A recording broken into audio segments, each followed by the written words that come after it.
Hello hi friends. చాలా రోజుల తర్వాత వీడియో చేస్తున్నాను. అయితే మనం ఏం చేస్తున్నామంటే ఒక తప్పు చేస్తాం అందరం. ఏంటంటే మనము ఒక హైదరాబాద్ వెళ్దాం. హైదరాబాద్ వెళ్ళిన తర్వాత నాకు ఒక పని ఉంది, ఆడొక పని ఉంది, ఈడొక అఫ్జల్గంజ్లో ఒక పని ఉంది, ఆ తర్వాత దిల్సుఖ్నగర్లో ఒక పని ఉంది, కుక్కట్పల్లిలో ఒక పని ఉంది, మన జూబ్లీస్లో ఒక పని ఉంది, 100 ఫీట్ రోడ్లో ఒక పని ఉంది, హైటెక్ సిటీలో అని చెప్పేసి రకరకాల పనుల గురించి మనం ముందు ఆలోచించుకుంటాము. అవి పెన్ను పేపర్ మీద పెట్టి రాయం. మనం రాయకుండా డైరెక్ట్ ఏం చేస్తామంటే ఆడికి పోయినాక గుర్తొస్తేలే అని చెప్పేసి ఎంత మనం పొద్దున బైక్ స్టార్ట్ చేస్తాము, వెళ్ళిపోతాము, హైదరాబాద్ వెళ్ళిపోతాము. ఆ తర్వాత మనము రూట్ మ్యాప్ తెలియక అక్కడి నుంచి ఇక్కడ ఫస్ట్ ఏది ప్లాన్ చేసుకోవాలి, ఒకదాని తర్వాత ఒకటి షాపింగ్ చేసుకుంటూ వెళ్ళాలి. మనం ఏం చేస్తామంటే ఇది ఒక దగ్గర ఉంది, దిల్సుఖ్ నగర్ ఒక దగ్గర ఉంది, కుక్కట్పల్లి ఒక దగ్గర ఉంది, 100 ఫీట్ రోడ్ ఒక దగ్గర ఉంది. ఆ ఒక్కొక్క దగ్గరికి పోవాలంటే ఎక్కడి నుంచి ఎక్కడ పోవాలి, ఫస్ట్ ఏడ షాపింగ్ చేయాలి, అవి తీసుకొని ఇంకో దగ్గరికి ఎట్లా నెక్స్ట్ స్టెప్ లా ఎక్కడ నెక్స్ట్ ఏడుకోవాలి, ఆ తర్వాత ఏడుకోవాలి, తర్వాత రిటర్న్ లా వచ్చేటప్పుడు ఇంటికి ఏ టైం వరకు వచ్చేసేయాలి అనేది మనం ముందు ప్లానింగ్ చేసుకోవాలి పేపర్ మీద. ఈరోజు ప్లానింగ్ చేసుకొని మనం ఈరోజు బయలుదేరి తెల్లారి బయలుదేరాలి. ఈరోజు మొత్తం పేపర్ మీద రాసుకొని పలానా దగ్గర నేను ఫస్ట్ ఈరోజు ఈ వస్తువు కొనుక్కోవాలి.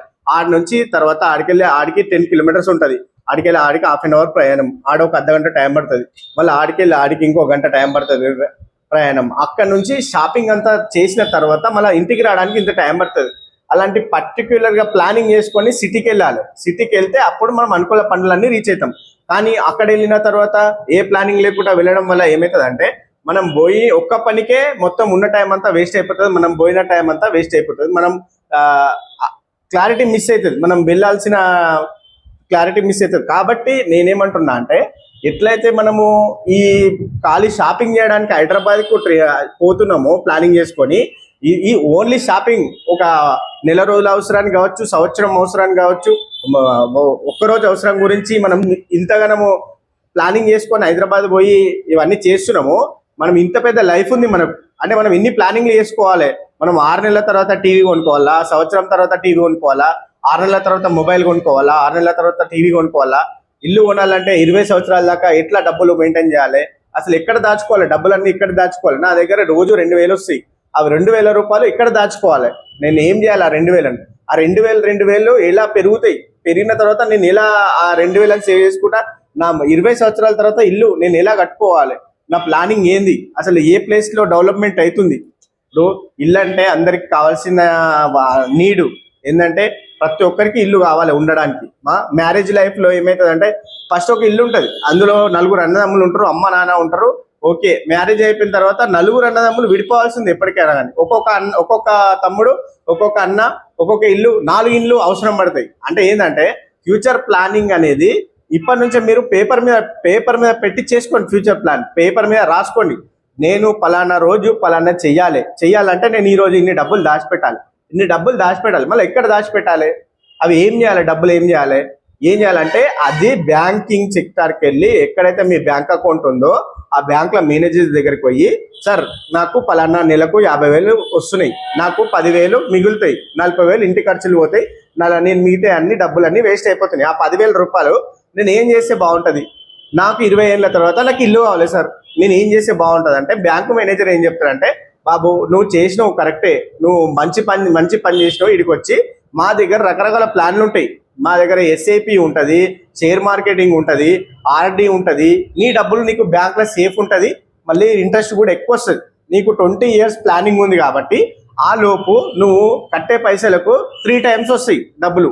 నువ్వు ఈ 1,00,000 కడితే 3 లక్షలు వస్తాయి, నువ్వు 20 సంవత్సరాలు ఆగుతాయి. కాబట్టి ఏంటంటే ఎవరికైనా నేను చెప్పదలుచుకుంది ఏంటంటే మనము చేసే వర్క్ ప్లానింగ్తో చేయాలి. ప్లానింగ్ అంటే ఏంటంటే మనము పోయిన తర్వాత దానంతా అదే. ఇప్పుడు ఏదో ఎగ్జాంపుల్ ఫోన్ కొందామని వెళ్ళినాం, మనకు ఒక ఫోన్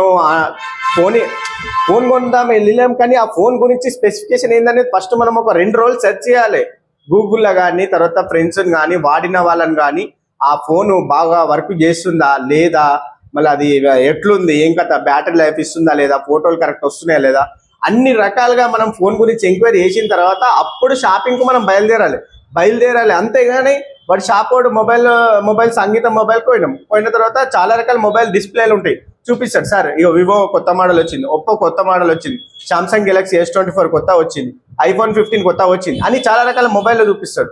మనం ఏం చేస్తాం, ఫ్యూచర్ తెలియదు, వాళ్ళు ఎక్స్ప్లెయిన్ చేస్తారు. అసలు వాళ్ళు ఎక్స్ప్లెయిన్ చేసేది ఏంటంటే వాళ్ళ బ్రాండ్ ప్రమోషన్ వాళ్ళు చేసుకుంటారు తప్ప అసలు మనం ఆ ఫోన్ దేని గురించి వాడతాం.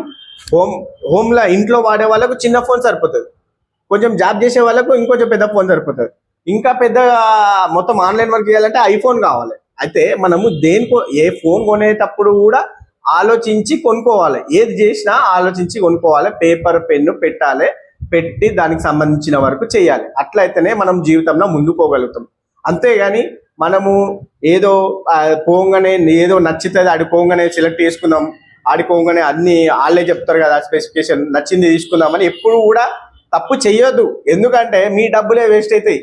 పోయిన డబ్బులు మళ్ళీ తిరిగి రావాలంటే చాలా కష్టం. ఎందుకంటే సేవింగ్ ఈ మధ్యన ఖర్చులు పెరిగినాయి కాబట్టి సేవింగ్ చేయడం చాలా కష్టం. అందుకోసమే మీరు ఏం చేస్తారంటే ఏదైనా పర్ఫెక్ట్ ప్లానింగ్ తో పొండి, మీరు సంవత్సర ఆదాయం ఎంత, నెలకి ఎంత సంపాదిస్తారు, నెలకి ఎన్ని సేవింగ్ చేసి పెట్టుకుంటారు, మళ్ళీ సంవత్సరంలో ఇన్ని మిగులుతున్నాయి ఆ పైసలు, ఆ మిగిలిన పైసలతోనే మీరు ఈ తీసుకున్న అప్పు కట్టగలుగుతారా, లేకపోతే మైనస్లోకి పోతారా? డిప్రెషన్లకు పోవద్దు. ఎప్పుడైనా సరే అప్పులు చెయ్యొద్దు, 99% అప్పులు చెయ్యొద్దు. అప్పులు చేయకుండా ఈఎంఐల మొబైల్ కానీ, కార్లు కానీ, బైకులు కానీ, సెల్ ఫోన్లు కానీ ఈఎంఐలలో కొనొద్దు.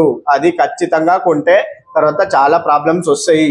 ఎందుకంటే మీరు తీసుకునే వస్తువు ఏమవుతుందంటే ఈఎంఐలో తీసుకుంటారు కదా, నెల కడతామని మీరు అనుకుంటారు, కానీ అది ఒక డిప్రెషన్లో మైండ్లో సైకాలజీగా మీ మైండ్ కరెక్ట్ పనిచేయలేకపోతుంది. ఏంటంటే దానికి మీరు ఒక వర్క్ పెండింగ్ పెట్టింది. ఏంటంటే పలానా డేట్ రోజు నువ్వు ఈ రోజు పొద్దున అలారం పెట్టినావు, రాత్రి అలారం పెట్టినావు, 5 గంటలకు మోగాలని అలారం పెట్టినావు. ఫోన్ ఏం చేస్తుంది, ఆ మొబైల్ ఖచ్చితంగా 5 గంటల దాకా అది వర్క్ మీద ఉంటుంది. నేను 5 గంటలకు లేపాలి, అలారం మోగాలే.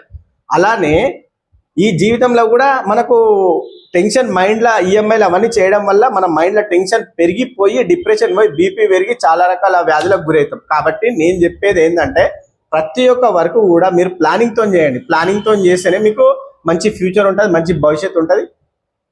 Thank you.